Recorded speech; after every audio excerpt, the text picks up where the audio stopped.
When picking a spouse, there are 4 things stroke people never to trust. Number 1, don't trust yourself. Number 2, don't trust the vibe. Vibes don't last forever. Number 3, don't trust your friends. Number 4, don't trust your family. Trust God only. I say this because human beings are one of the worst species on earth when it comes to selecting a lifelong partner. Even pigeons perform this task better than us. Let me shock you further.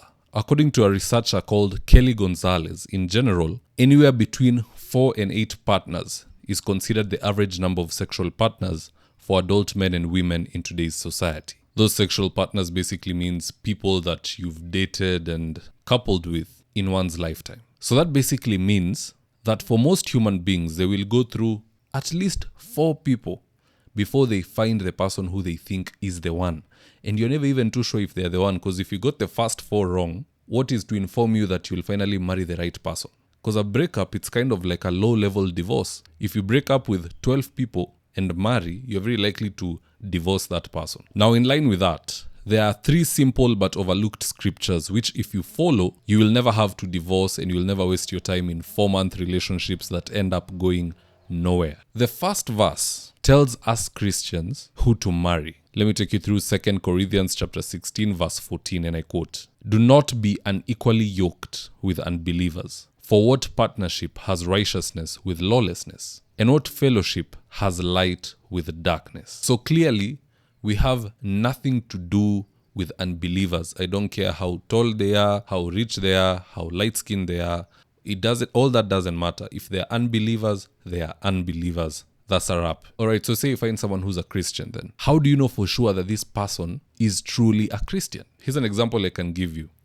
Say in your country, perhaps you're coming from Ghana. If it's a law in Ghana that you can only marry a Ghanaian citizen, the first thing you'll do is, of course, find somebody within the country who is interesting to you. You feel there's something there, and you take their details. And because you don't want to break the laws there and end up paying for it, you then take these details to the government. You go to a government office and ask them, can you find out if ID number this exists? Are they actually Ghanaian? Yes, they are. And you proceed with your plans. Now, it's the exact same thing in Christianity. You've been told not to be unequally yoked with unbelievers, so you go and find a believer, but you don't know for sure as a human being that this person is a believer. Maybe they're conniving, maybe they're pretending, you never really know. So the same way you could go to the Ghanaian government or any other government that you come from, you go to God in heaven. You ask him, is this person really a believer? Should I even consider this person? And in fact, even God encourages you to ask these questions. Let me take you through John chapter 16 verse 24, and I quote, "Until now you have not asked for anything in my name.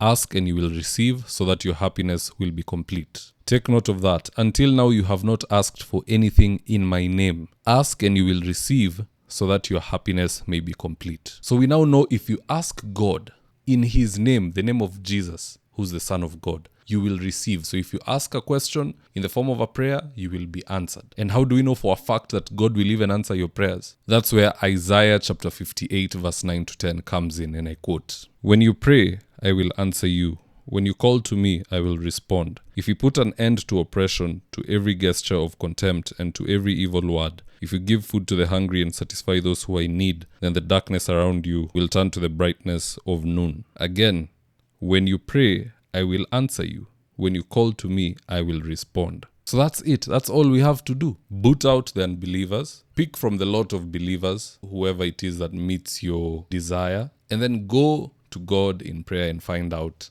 am I doing the right thing or is this not correct? And he'll comment. That's way better than marrying for 12 years and then divorcing when you have 4 kids together, or dating for 2 years and then it goes up in smoke because clearly it was a mistake. And you don't have to spend 2 years to find out. If you pray to God, he will answer. And I know there's another question people will be asking in the comment section, which is, how do I know God has answered me and how do I receive his answer? Personally, I'm a big believer in writing down dreams. Even for non-believers, it's so beneficial. Like, say you're not even a Christian, you're a citizen of the world, and you start journaling your dreams.